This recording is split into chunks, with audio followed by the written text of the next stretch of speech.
Hey guys, GameBoy3800 here once again with another amazing laptop review. Today, we've got to dust off the books, the archives, to take a look at a Rare Voodoo Envy M172 with the Firehawk badge on it. Take a look at this. I don't know what they actually call this, the Phoenix, the Firehawk. I'm going to call it the Firehawk because that sounds cool.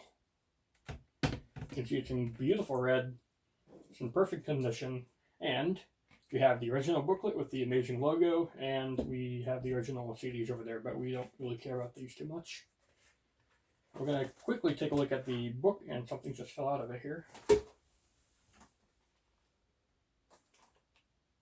That's a Voodoo PC temporary tattoo. Look at this. Warning, can't provide user with badass appearance. Temporary.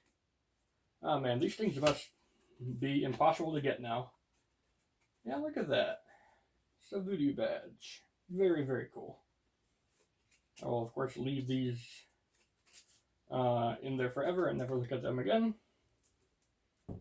And the booklet itself says, "Our brand and karma," signed by Raul Sood, the original founder of Voodoo PC. It's got some very, very thick pages here.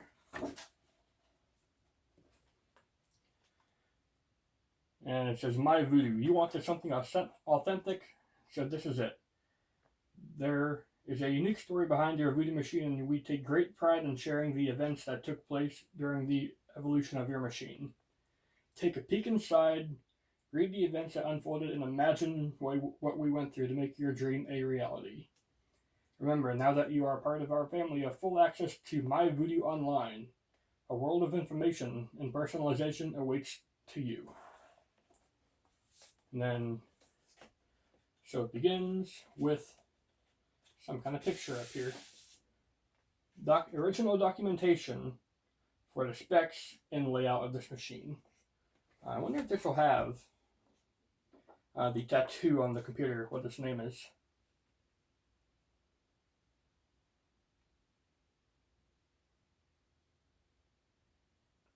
Paint color, Bacalou red, and tattoo is Phoenix. So I was part right. It's not Firehawk, but it is Phoenix, and that was one of my guesses. And here we have a certificate of ownership. The original owner is cut out, so privacy's sake. That's very cool. And it was made in the month of October in the year of 2007. Very, very cool indeed. More brands need to give you little certificates of ownership and stuff like this. It's very, very cool. It's very hard to get back into its sleeve, I guess.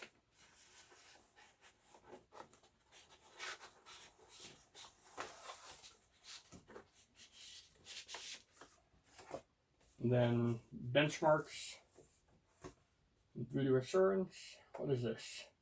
Ooh, these are all the manuals and stuff, it seems. Or maybe. This is harder to get out than the other pages. It is like a big, thick folder of paper here.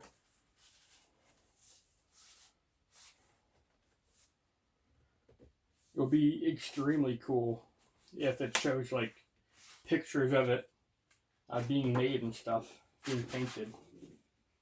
There's a few of the old Voodoo website which just gives you returning your Voodoo for servicing and stuff like that. Commercial invoice. This has all the original invoices that this owner did, and it's very, very cool. You won't get something like this again. We do seem to be missing a couple of things though. Because we're missing the benchmarks papers, it seems, unless they're all jammed into this folder as well.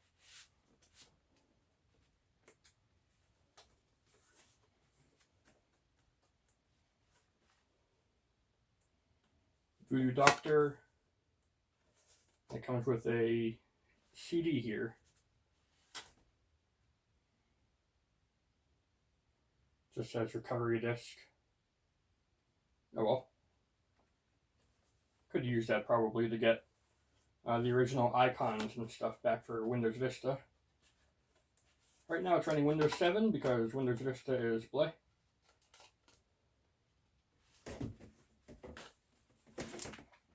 And I do believe that is the end of the book.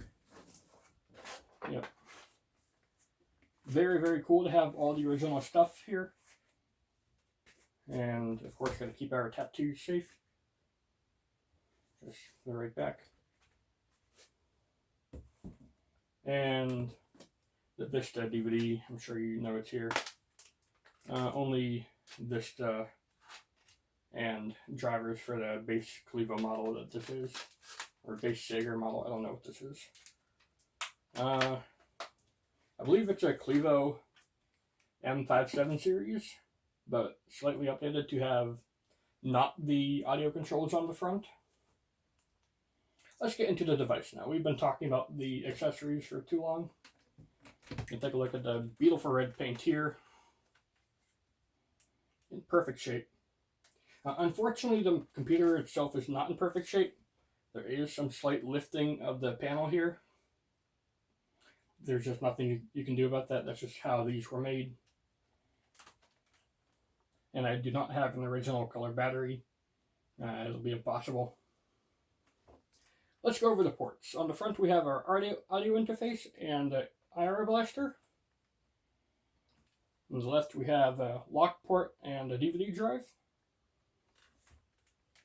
On the back we have serial, some USBs, power, DVI, TV tuner, and a lot of venting. On the right side we have other TV tuner, or maybe the other thing was PS2 on the back, I don't know. Mini FireWire, some USBs, and either an express card slot or a PCMCIA, and SD card slot. And I will power this unit up, only to show that it's a pretty standard machine inside. It's just got the Voodoo paint. And booting it up. It'll take a while to boot up because I have an updated video card in here and it doesn't quite recognize in the BIOS, but it's fine in Windows. But yeah. As for using this machine and its specs, it's got a Core 2 Duo, a T7700 at 2.4 gigahertz. It's got 6 gigs of memory and an upgraded Quadro FX 3700M 3D video card. And it's got some random 500 gig hard drive. It all seems to work fair enough, at least for basic browsing and stuff. But for anything serious, you would have wanted a quad core. And they were out at the time, I believe. I don't know why it didn't come with one. Maybe it did have an option, and this is just a lower spec model. You can see it's got the Eurocom badge, because it's a base Sager / Clevo, and that could be branded as anything. Maybe it's got a board swap, I don't know.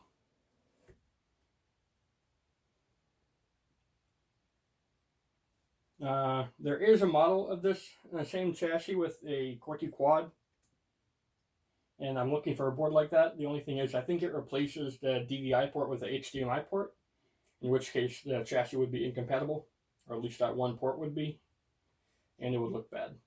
I will try to find just the board itself for a good price and see if it would fit in this to get us quad core power. As of right now, it's running dual core, and I guess it's fine. It's better than the 133 I reviewed last week, or whenever I did. But yeah, I got the Alienware skin just for irony, and my background is pretty dope. But that really is all I have to say about this machine.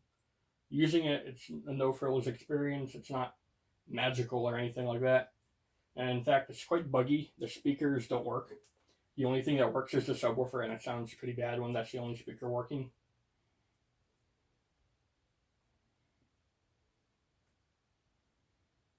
And touchpad is standard. Mid-2000s fare. It's not too bad. Not too great, though. And, of course, it's got to run loud, too. The display itself is pretty bleh, I'll be honest. It's a 1920 by 1200, but it washes out really easily.